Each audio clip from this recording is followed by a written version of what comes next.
Assalamualaikum warahmatullahi wabarakatuh. Semoga kawan-kawan dimanapun berada dalam keadaan sehat walafiat. Video ini saya bikin khusus untuk orang dewasa ya, bukan untuk anak-anak. Karena anak-anak itu akalnya belum mampu menembus atau belum bisa mengonsumsi Al-Quran. Jadi ini khusus untuk orang-orang yang dewasa yang umurnya sudah lanjut. Gitu kawan. Jadi harus ada pemahaman bagi kita itu setelah kita berumur senja, harus kita pahami isi Al-Quran itu. Bukan ayatnya lagi, tapi isinya. Kalau membaca ayat Al-Quran itu harus tahu artinya. Baru Al-Quran itu mendatangkan manfaat untuk kita. Kalau itu pelajaran, kita jadikan amalan. Kalau itu larangan, ya kita stop. Hentikan apa yang dilarang oleh Tuhan itu. Itu perlunya kita membaca arti Al-Quran itu. Nah, arti Al-Quran itu tidak bisa dipindah-pindah atau bisa ditukar-tukar atau tidak bisa dirubah-rubah. Tapi tafsirnya itu bisa dipanjang lebarkan. Tapi terjemahannya dari Arab ke Indonesia, itu tidak bisa dirubah. Hanya berbeda-beda sedikit saja. Ini sengaja saya pasang dua Al-Quran. Jadi saya bisa mengecek langsung apakah di atas itu ada bahasa yang terlebih atau di sini ada bahasa yang dikurangi gitu. Biasanya itu undang-undang hak cipta. Tidak boleh sama, berbeda sedikit. Kita lanjut membaca surat ke-38 ya. Ayatnya itu ayat 27. Auzubillahi minasyaitonirrajim. Bismillahirrahmanirrahim. Kita baca yang di sini saja, yang dekat.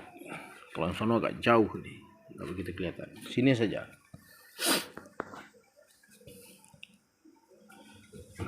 Surat 38 ayat 27.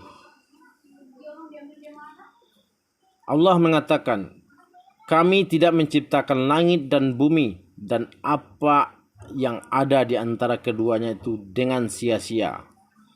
Anggapan orang kafir, maka celakalah orang-orang kafir itu karena mereka akan masuk neraka. Ini teguran yang diberikan kepada orang-orang kafir oleh Allah karena orang kafir itu menganggapan semua yang ada di dunia ini banyak yang sia-sia yang diciptakan Tuhan. Tapi di sini Allah membantahnya langsung, kami tidak menciptakan langit dan bumi dan apa yang ada di dalamnya itu dengan sia-sia. Jadi semua yang diciptakan Tuhan di atas dunia ini ada manfaatnya. Dan mungkin sekarang ini ada buah yang belum ditemukan. Untuk apa gunanya buah itu? Nah, mungkin orang-orang di zaman sekarang belum sampai ilmunya ke sana. Al-Quran ini dibikin sampai hari kiamat nanti dipakai gitu. Jadi mungkin orang-orang pintar yang akan hadir setelah kita meninggal nanti, mungkin mereka itu bisa menemukan buah-buah yang sekarang tidak bermanfaat itu nanti akan menjadi barang yang berguna dan bermanfaat. Begitu kawan. Kira-kira ya seperti itulah tafsirnya ya. Kalau saya ini kan bukan orang berpendidikan tinggi gitu. Jadi menafsirkan itu sesuai dengan paham saya. Makanya saya memakai Al-Quran ini biar dia tidak jauh-jauh melenceng gitu. Ayat 28. Pantaskah kami memperlakukan orang-orang yang beriman dan mengerjakan kebajikan sama dengan orang-orang yang berbuat kerusakan di bumi? Atau pantaskah kami menganggap orang-orang bertakwa sama dengan orang-orang yang jahat? Nah, Tuhan mengatakan dia tidak akan memperlakukan sama orang baik dengan orang jahat. Dia tidak akan memberi kesamaan kepada orang yang berbuat baik dan kepada orang-orang yang berbuat jahat. Itulah disebut keadilan Tuhan itu. Dia tidak akan pernah memberi sama kepada manusia. Dan begitu juga dengan makhluk yang lainnya. Kita lanjut ayat 29. Kitab suci Al-Quran yang kami turunkan kepadamu penuh berkah, agar mereka menghayati ayat-ayatnya dan agar orang-orang yang berakal sehat mendapat pelajaran. Jadi di sini Tuhan menegaskan bahwa Al-Quran itu harus dikonsumsi harus dihayati oleh orang-orang yang akalnya sehat. Kalau orang itu berdebat, bertengkar mengenai Al-Quran, berarti akalnya itu belum sehat. Bukan bodoh dia, tapi akalnya belum sehat. Penting sekali kalau untuk melihat Al-Quran ini harus sehat akalnya. Itu yang pertama.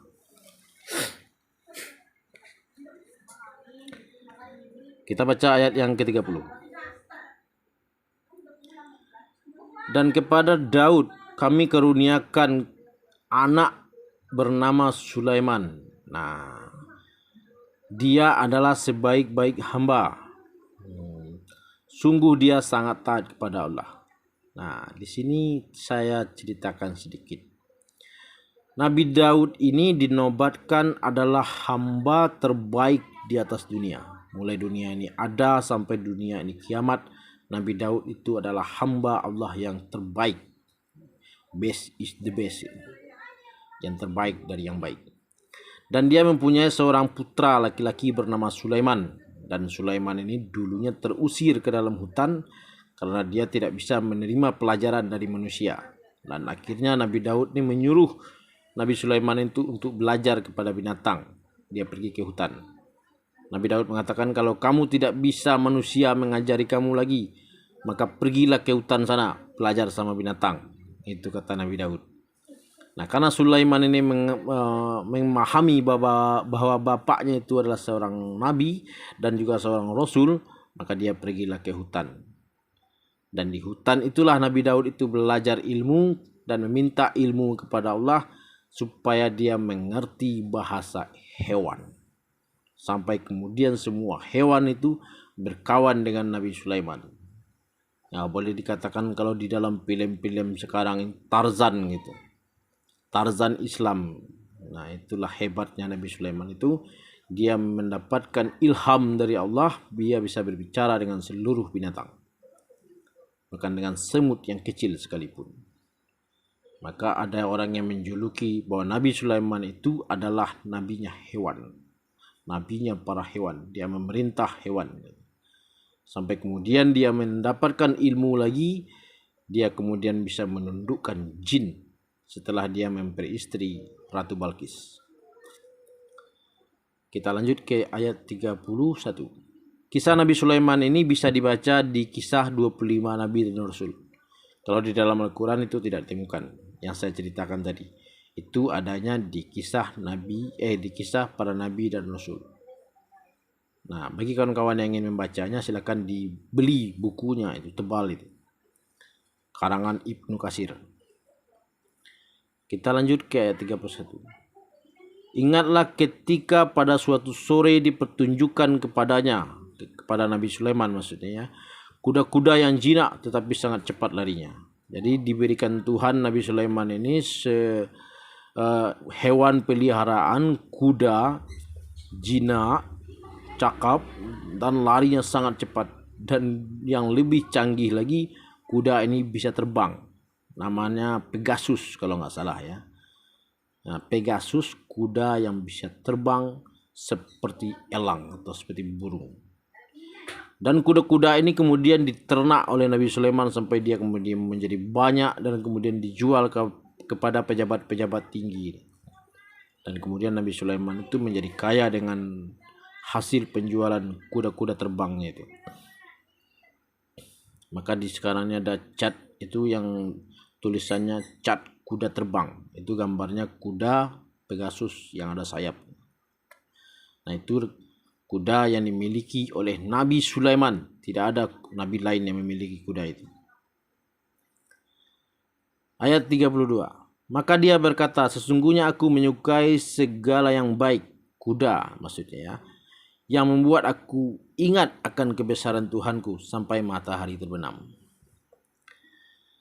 Nah, di sini diceritakan Nabi Sulaiman itu sangat menyukai hewan-hewannya itu sehingga dia menghabiskan banyak waktu untuk mengurus hewan-hewannya itu.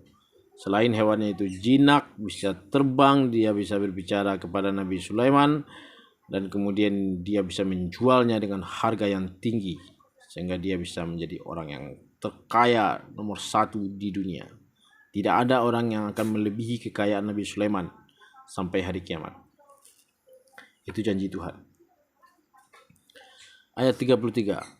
Bawalah semua kuda itu kembali kepadaku. Lalu dia mengusap-usap kaki dan leher kuda itu. Nah, ini Al-Qur'annya seperti ini ya. Kalau di hadisnya ada yang mengatakan Nabi Sulaiman itu kemudian mendapatkan teguran dari Allah karena terlambat sholat asar dan kemudian sampai maghrib. Dan kemudian setelah itu Nabi Sulaiman itu sakit di atas singgasananya. Dan kemudian dia memanggil kuda-kudanya itu, dia memotong semua leher kudanya itu, artinya membunuh semua kuda-kudanya itu. Ada yang mengatakan hadisnya memotong sayap-sayapnya, ada yang mengatakan memotong kaki-kakinya. Tapi kalau saya berpendapat di sini, bawalah semua kuda itu kembali kepadaku, lalu dia mengusap-usap kaki dan leher kuda itu. Dan kemudian kuda itu disuruh pergi, dilepaskan oleh Nabi Sulaiman. Dia tidak mau memelihara kuda itu lagi. Karena kuda itu telah melalaikan dia dari sholatnya. Nah gitu kawan. Kita ambil pelajaran dari sini satu. Apapun yang kita cintai dan kita sukai, jangan melalaikan sholat kita kepada Tuhan. Karena itu akan membuat kita sakit dan jatuh terbaring di tempat tidur. Ini ayat 34-nya.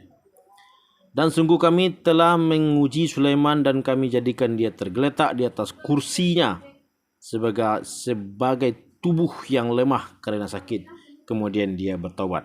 Nah ini. Penyakit Nabi Sulaiman itu satu. Dia tidak merasakan sakit. Tapi dia hanya lemas. Tergolek di atas kursinya itu. Tidak bertenaga. Lemah letoy lesu. Makannya banyak. Nah, jadi kalau ada kawan-kawan yang sakit seperti itu. Makan banyak. Kepengennya ini itu. Tapi badannya lemas. Tenaganya hilang. Itu namanya penyakit Nabi Sulaiman yang pernah diturunkan Tuhan kepada Nabi Sulaiman. Karena Nabi Sulaiman itu terlambat sholat asar sampai kemudian dia sadar hari sudah maghrib. Nah, kalau ada kawan-kawan yang sakit tidak sembuh-sembuh, ingatlah kisah Nabi Sulaiman itu. Berkemungkinan penyakitmu itu berasal dari dosamu, dosa yang kamu perbuat kepada Tuhan. Obatnya hanya satu, bertobat. Setelah Nabi Sulaiman itu bertobat, dia sembuh dari penyakitnya. Barulah dia kemudian mengganti kuda-kudanya itu dengan kendaraan angin. Nah, lebih canggih lagi daripada kuda-kuda terbang itu. Kita lanjutkan nanti kawan, berhubung waktu yang tidak mengizinkan ya. Karena saya ini ada aktivitas yang lain. Jadi saya menyempatkan waktu ini untuk berbagi ilmu. Seperti biasa kawan, semoga sehat selalu ya. Dimanapun berada, lancar segala urusannya. Yang sakit cepat sembuh. Yang suka dengan video saya ini silakan dibagikan kepada kawan-kawan yang lain. Dengan handphone ini kita bisa melihat Al-Quran sambil duduk, sambil nongkrong di warung ya. Tidak perlu ke masjid gendong-gendong Al-Quran gitu. Sekarang zamannya sudah canggih. Beli HP, di dalam HP itu ada semuanya. Oke kawan, Assalamualaikum warahmatullahi wabarakatuh.